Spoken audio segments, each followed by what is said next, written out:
On s'assied bien au centre du zafu, du coussin.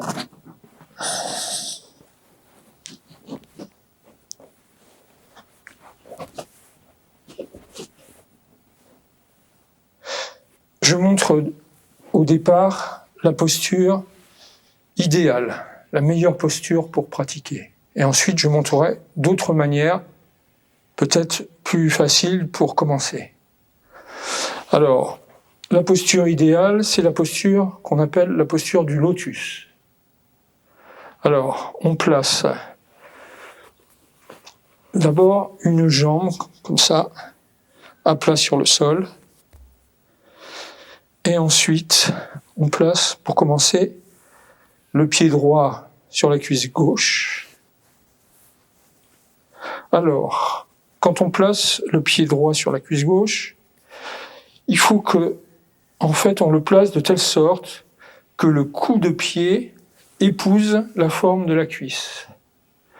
Et en même temps, on fait un mouvement qui va ramener la plante du pied vers le ciel. Un peu comme quand on fait avec la main ce mouvement, avec la paume de la main qui regarde le ciel. Là, on va faire la même chose avec le pied.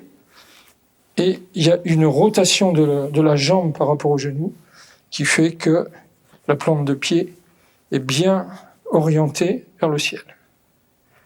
Et ensuite, on va mettre la deuxième jambe, c'est-à-dire le pied gauche sur la cuisse droite. Voilà. Et ainsi, les deux pieds sont tournés, les plantes de pied sont tournées vers le ciel. Alors, il est important d'avoir un bon appui des genoux dans le sol. C'est primordial, car la posture va s'enraciner dans la terre.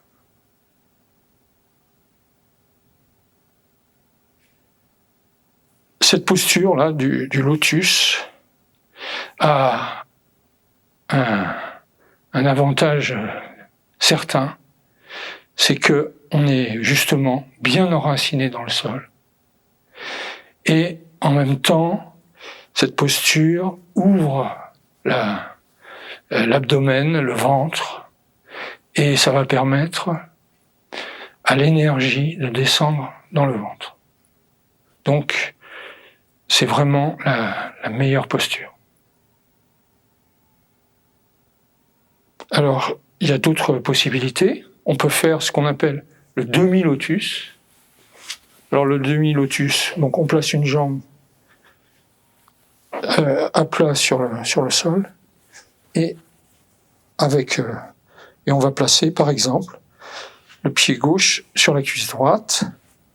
C'est le même principe, avec le coup de pied qui épouse la forme de la cuisse. Mais là aussi, comme pour le lotus, on ramène bien le talon et le pied vers l'aine, le pli de l'aine.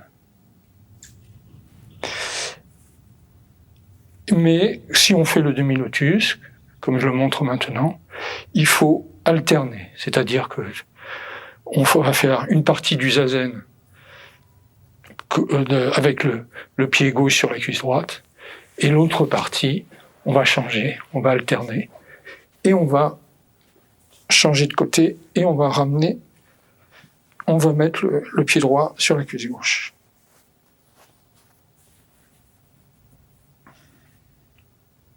Après, il y a d'autres postures possibles. C'est celle que moi j'appelle le quart de lotus, c'est-à-dire que au lieu de mettre le pied jusqu'en haut sur la cuisse, on va simplement le poser sur la jambe.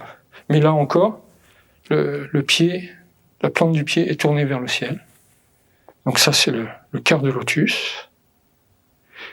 Et puis il y a, donc là aussi, on change de côté. Et il y a encore une dernière posture possible, c'est ce qu'on appelle la position birmane. Et alors là, on croise les jambes, mais au niveau des chevilles. Et donc voilà, on met le pied dans l'intervalle là, qui est entre la cuisse et la jambe. Mais donc là, ça nécessite vraiment que le zafou soit assez haut, parce que finalement, ce pied-là, le pied droit, vient se loger dans l'espace qui est sous la cuisse. Voilà. Donc ça, c'est encore une posture possible. Maître Deshimaru disait toujours « Poussez la terre avec les genoux, poussez le ciel avec le sommet de la tête. » Donc, en disant cela, il insistait sur l'importance du redressement du corps pendant la pratique. Et pour que les genoux soient bien enracinés dans le sol, il y a un point important, c'est l'épaisseur du zafou. Si le zafou est trop bas, on ne pourra pas avoir un bon appui des genoux dans le sol. Et même, ce qu'on peut faire avant de commencer la pratique, c'est de bien ramener, on se penche en avant et on ramène bien le zafou sous les fesses. Voilà. Et là, moi je sens instantanément, quand j'ai un zafou bien épais, bien rembourré, que mon corps s'ouvre, se redresse, ma poitrine s'ouvre. Donc, ayez un zafou bien suffisamment épais. Il y a un moyen pour tester la hauteur du zafou qu'avait enseigné Maître Deshimaru, c'est que lorsqu'on est assis, on laisse tomber les bras et on a l'extrémité des doigts qui affleurent le sol. Ainsi, là, on peut dire que le zafou a la bonne hauteur.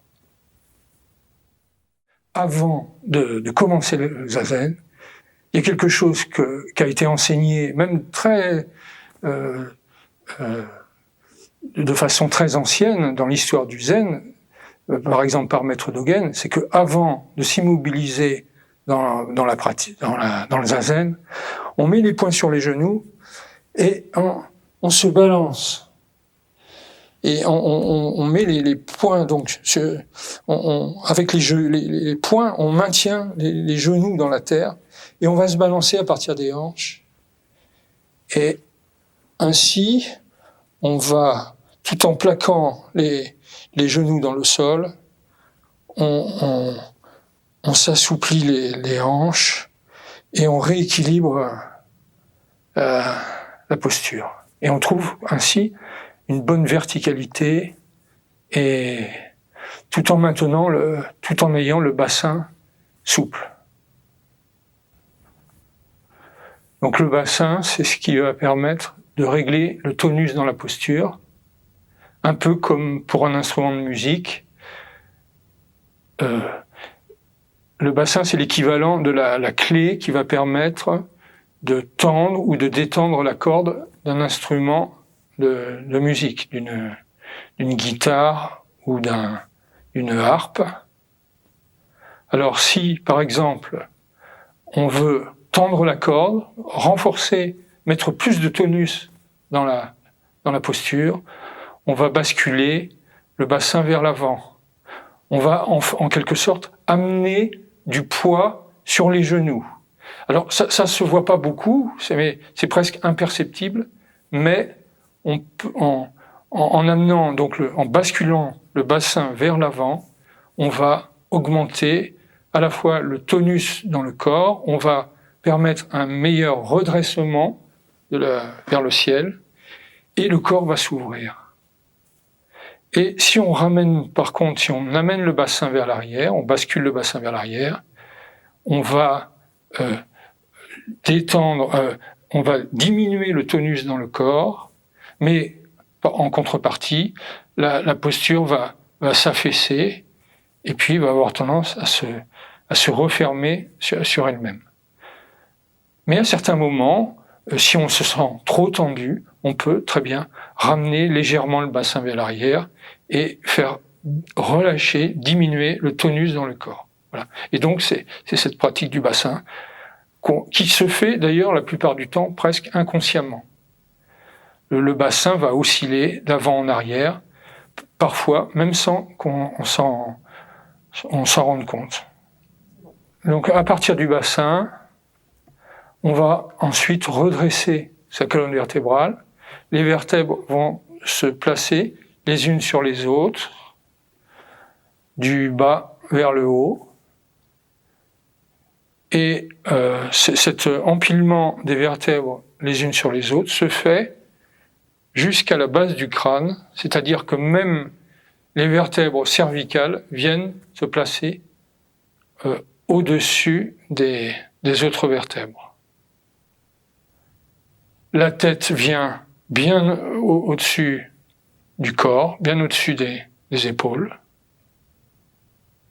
Et pour continuer à bien allonger la colonne vertébrale, on va on va rentrer le menton.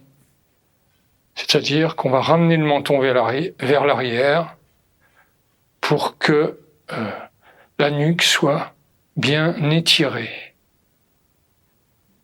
La tête est bien droite, comme si on portait un vase sur la tête.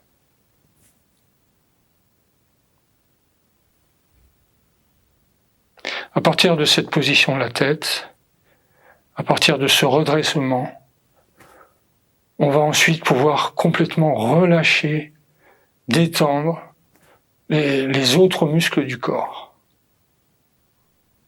En particulier les épaules, les bras, les avant-bras, les muscles des jambes, et surtout, on va pouvoir bien relâcher le ventre. La position des mains, ça s'appelle un mudra. Et mudra, c'est un mot sanskrit qui signifie le sceau qu'on appose en bas d'un document. Une fois que le document est rédigé, le sceau va venir authentifier ce document. Donc le mudra de Zazen, en japonais, s'appelle Okai Jo-in, ce qui signifie le sceau de l'unité avec l'océan du Dharma. L'océan du Dharma, c'est l'ordre cosmique. Et donc, notre position des mains en Zazen certifie, authentifie notre pleine présence au sein de l'ordre de l'univers. Alors la position des mains, donc c'est la main gauche dans la main droite, alors plus précisément les doigts de la main gauche qui sont superposés avec ceux de la main droite, et les pouces qui viennent se rejoindre pour former une ligne horizontale. Alors donc on utilise, si besoin, un tissu pour que les mains ne soient pas suspendues dans le vide, mais qu'elles aient un support. Et donc les doigts de la main gauche bien superposés et les pouces qui se rejoignent pour former une ligne horizontale. Et donc, on met toute notre conscience dans les mains. Et pas seulement dans les mains, mais aussi dans l'espace qui est laissé à l'intérieur des mains. C'est un peu comme si toute l'énergie de l'univers venait se déposer dans cet espace qui est entre les mains.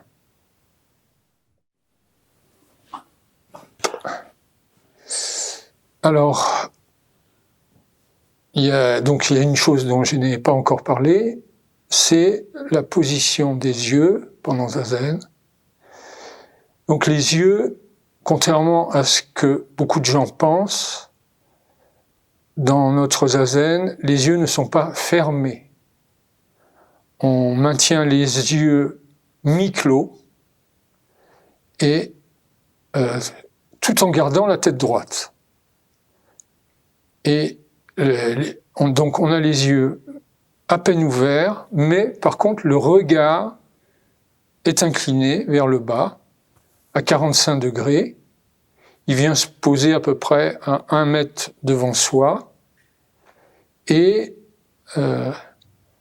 c'est un regard, le regard pendant Zazen est un regard périphérique. On ne fixe pas un point en particulier, mais on a une vision globale de tout ce qui nous entoure.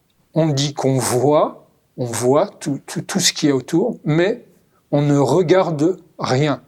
On voit sans regarder. Et en fait, cette attitude des yeux, que j'ai pris comme exemple, cette attitude, elle est identique pour tous les organes des sens. On entend, mais sans écouter. On reçoit, mais sans se fixer sur quoi que ce soit.